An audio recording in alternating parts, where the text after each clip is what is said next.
Ontem eu fiquei até 23 horas, mais ou menos, treinando um agente de inteligência artificial para contribuir nos projetos com os quais eu estou envolvido. Inclusive, fiquei numa imersão o dia inteiro ontem, foi algo bem intenso. E por isso que eu nem consegui gravar aqui para o YouTube. E eu fiquei pensando em um determinado momento, né? Até que ponto isso é libertador e até que ponto isso é assustador? Eu acho que essa pergunta ela permeia o coração e a mente de muitos de nós, porque no final das contas, aquela velha pergunta, né, do tipo, será que as máquinas vão substituir os seres humanos? Até que ponto isso é bom? Porque nós, seres humanos, quando conseguimos melhorar a tecnologia a fim de encontrar uma facilidade para algum processo, a gente normalmente cai de cabeça, a gente mergulha, a gente se oferece ao processo e a gente acredita, a gente confia, a gente diz: olha, isso aí vai ser excelente. E de fato, eu não estou aqui para anular os benefícios da inteligência artificial, porque negar isso é como negar todo o processo de evolução que a gente tem tido ao longo de toda a história da humanidade. E a gente precisa se lembrar sempre que toda tecnologia cria uma facilidade de um lado e cria uma inaptidão de outro lado. Então, quando, por exemplo, fomos capazes de criar os automóveis, a gente criou algo interessantíssimo, capaz de se mover rapidamente, num caso de emergência médica. Que bom que a gente tem um carro que pode andar a 80, 90 quilômetros por hora. Que bom que a gente pode pegar um avião aqui em Presidente Prudente e chegar lá em São Paulo em 50 minutinhos, ou seja, percorrer 600 e tantos quilômetros em menos de uma hora. Que bom que essa tecnologia nos deu essa capacidade de mobilidade gigantesca. Mas, ao mesmo tempo, nós andamos menos, a gente caminha menos, a gente submete o nosso corpo a menos estímulos, já que a gente não precisa dos nossos pés para se locomover o tempo todo. Então isso naturalmente vai trazer algum tipo de prejuízo para a nossa musculatura, de alguma maneira, a não ser que a gente vá para uma academia. Então é assim com tudo. O fato de nós estarmos globalmente informados por causa da internet também mexeu com a nossa capacidade de memorização. O fato da gente ter qualquer resposta praticamente nas nossas mãos também tornou a gente mais preguiçosos para estudar determinados assuntos. A velocidade da internet, de alguma maneira, mexeu com a nossa capacidade de persistência, foco, estar diante de um conteúdo por mais tempo, aprender com paciência, escutar com paciência, porque você pode colocar 1.5x nos seus áudios do WhatsApp, você pode colocar o vídeo do YouTube em 2x, então tudo fica aceleradíssimo. E a IA, quando ela chegou, ela também, de certa maneira, tem um potencial de substituir alguma habilidade humana. É verdade. Mas a IA tem características que a gente precisa se debruçar sobre elas, para que a gente possa utilizar isso de uma maneira saudável e não prejudicial. Eu, particularmente, acredito que a IA ela vai substituir muitos trabalhos que são feitos de maneira mecânica, como, por exemplo, modelos prontos. Agora, um design feito com carinho, com nível artesanal, com um olhar com boas referências, a IA pode ser, na verdade, um complemento a alguém que tem essas habilidades e não um processo de substituição. A IA, ela vai ser capaz de, enfim, de dirigir carros sem a necessidade de um motorista. Mas a IA não entende nada, por exemplo, de humanidade. Ela não é capaz, por exemplo, de interpretar sentimentos. Ela não é capaz de entender o que acontece entre seres humanos. Por isso que nós temos um dado estatístico bem alarmante, né, de que nesse exato momento, em 2026, os conteúdos que temos na internet, eles já são em maior número os que são produzidos por IA do que por humanos, propriamente ditos. Ou seja, tem muita gente querendo substituir o seu processo criativo pela IA. E acabam produzindo algo genérico, algo meramente informativo, não que o informativo não tenha o seu valor, mas algo que carece de alma, porque tem uma coisa que a IA não tem. A IA não tem alma. Ela reflete muito como um espelho aquele que a controla, aquele que a manipula. Então, se você é uma pessoa que entra na inteligência artificial e faz uma pergunta genérica, ela vai te oferecer uma informação genérica, superficial. Ainda que você peça, olha, aprofunde esse assunto, você está meio que acessando uma enciclopédia. Você tem, sim, nesse caso, uma vastidão de conhecimentos para adquirir através da inteligência artificial. Porém, quando se fala de criatividade, quando se fala de aspectos específicos que fazem parte das características humanas, que fazem parte do conjunto de referências que você foi adquirindo ao longo da vida, isso a IA não consegue imitar. E é isso que fala da sua autenticidade, porque no final das contas, quem sou eu? Eu sou o conjunto de memórias, eu sou o conjunto de decisões que eu tomei ao longo da vida e os aprendizados dessas decisões. Eu sou o conjunto ou fruto do conjunto das minhas amizades, dos meus contextos. Eu sou também fruto dos meus traumas, eu sou fruto também das coisas que deram muito errado na minha vida. Eu sou fruto também dos relacionamentos mais íntimos que foram gerados ao longo da vida, eu sou fruto das brigas que eu já tive em família, eu sou fruto de tudo isso.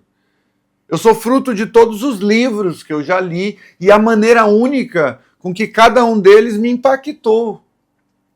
Eu sou fruto de todas as experiências que eu tive com os meus alunos. As crianças, adolescentes, pré-adolescentes, jovens, adultos, eu sou fruto de todas as experiências que eu já tive com os profissionais com quem eu tive o privilégio de trabalhar ao longo do tempo. Eu sou fruto daquilo que eu vivenciei na madrugada ou nas madrugadas da vida, dos meus choros, das minhas orações, das minhas experiências espirituais, dos meus aprendizados psicológicos, do meu processo de autoconhecimento na terapia. Eu sou fruto dessa complexidade de coisas. Porque essas coisas que fazem parte da minha essência, são o meu lugar original. A IA não tem isso. A IA pode, no máximo, sugerir algo que possa fazer sentido ou não para você. Mas, no final das contas, o processo de curadoria, quem faz é você. Depende de quem está controlando a inteligência artificial. Por isso que quando eu utilizo inteligência artificial para os meus projetos, eu submeto a inteligência artificial ao meu gosto, à minha capacidade de fazer leituras da realidade, a capacidade de questionar e de julgar se aquilo é bom, se aquilo não é bom, se ir em outra direção é melhor, se complementar aquilo dessa maneira é melhor. Então, a inteligência artificial, ela me dá a ideia de um texto, por exemplo, Mas é um trabalho laboral, é um trabalho que exige cuidado, esmero, de leitura, de pensamento, de capacidade de raciocinar, de pegar referências que você foi adquirindo ao longo da história e oferecer um produto final que é artesanal, que é seu, que é próprio. E isso falando para quem produz conteúdo. Mas na vida, ela tem a sua utilidade, mas a gente sempre precisa julgar o que ela devolve como conhecimento para a gente. Porque se você pegar uma inteligência artificial hoje como o ChatGPT ou como o Gemini e colocar os seus sentimentos ali, ela vai te dar uma devolutiva. Essa devolutiva pode acertar ou não a interpretação correta daquilo que você está vivenciando. Mas se você não tiver critérios de julgamento em relação àquilo que lhe é devolvido, você pode caminhar numa direção perigosa. E é nesse sentido que a inteligência artificial vai manipular, como já está manipulando, milhões e milhões e milhões de pessoas. Eu diria bilhões de pessoas. Porque a IA não tem alma. Ela não tem lugar original. Ela é uma tecnologia que prevê a próxima palavra, a próxima ideia, com base em estatísticas. Ela não é capaz de interpretar as palavras que saem com sofrimento, com carga emocional. Ela não é capaz de interpretar o seu olhar, as suas expressões físicas. Ela não é capaz de oferecer a você um diagnóstico psicológico preciso, porque no final das contas, ela vai trabalhar sempre com dados estatísticos, mas nem sempre os dados estatísticos refletem a realidade. Então, eu queria dizer mais uma coisa importantíssimo sobre inteligência artificial. Ela pode ser muito útil nos nossos processos, no nosso trabalho, na nossa busca por mais referências. Ela faz boas pesquisas. Cabe a nós termos a capacidade de autonomia para utilizar essa ferramenta de maneira sábia, olhando, criticando, dizendo sim, isso é interessante, isso eu quero, não, isso eu não quero, isso não tem nada a ver com aquilo que eu penso. Quanto menos autonomia você tem, mais manipulável você é. E não é só manipulável pelas redes sociais, é manipulável para os políticos ou pelos políticos. É manipulável em relação aos algoritmos, é manipulável em relação a pessoas com personalidade narcísica, a pessoas que estão adoecidas mentalmente, psicologicamente. Então, a manipulação, ela sempre tem, de um lado, alguém que tem uma informação convincente e, do outro lado, uma pessoa que está fragilizada no processo. E, por isso, assimila aquela informação como sendo verdade absoluta. É por isso que há tanta manipulação através de religiões, de ideologias, de filosofias e de tudo que possa, de alguma maneira, servir como argumentação convincente. Só que a grande questão é que, se a gente der mais ouvido à nossa intuição, aos nossos conteúdos internos, a IA vai ter um papel interessante nesse processo de busca por conhecimentos ou por informações. Mas tendo a si mesmo como referência no processo. Porque senão vai acontecer o que acontece na internet. a gente vai repetir informações, a gente vai se comportar como um papagaio que fala, fala, fala, mas essa fala não tem conteúdo de vida. A internet, até o final de 2026, vai ter mais de 90% de conteúdo produzido pela IA, mas isso não quer dizer que nós estejamos vivendo em um tempo onde as informações que chegam até nós realmente têm um valor significativo. Uma boa parte do que está sendo produzido, especialmente com o IA, são informações sem espírito, são informações sem o tutano da experiência de ser. Por isso que a autenticidade é artigo de luxo nos dias atuais. Porque nós estamos vivendo em um tempo onde há uma grande quantidade de informação, mas gente pensante mesmo no processo, há pouquíssimos. Há muita massa de manobra entre as pessoas e há muitos subjugados pela inteligência artificial e também pelas tendências de mercado. Há muita gente indo nessa onda e nadando de braçadas, achando que basta criar um canal, um perfil e depositando ali informação atrás de informação, sendo capaz de fazer qualquer coisa por novos seguidores ou para ganhar dinheiro, prometendo o que não deveriam prometer, falando do que não acreditam. E é óbvio que tem muita gente que cai nisso, que cai nessas armadilhas, porque estão fragilizadas, porque estão carentes, porque estão querendo muito mudar de vida. E é por isso que muitos coaches, ou mal, ou péssimos coaches, vendem tantas coisas pela internet.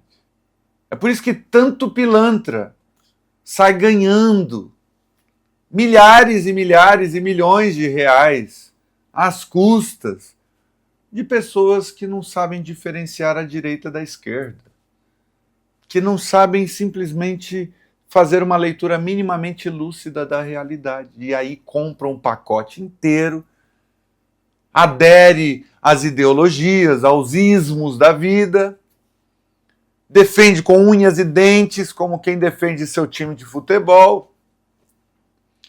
E o que a gente vê é uma sociedade cada vez mais adoecida, com aquilo que o Winnicott vai chamar de falso self, que é esse falso eu, esse eu frankensteinizado, né?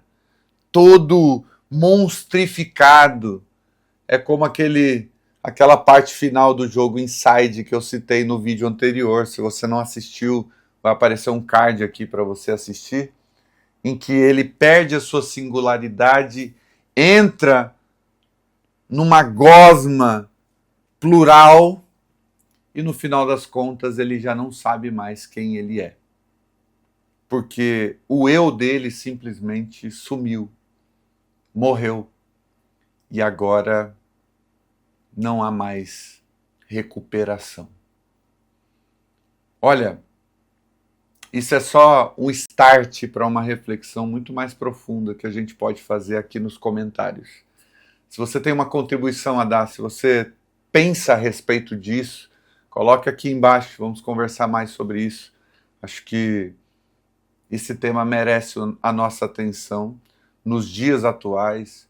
Agora vamos entrar em tempo de eleição.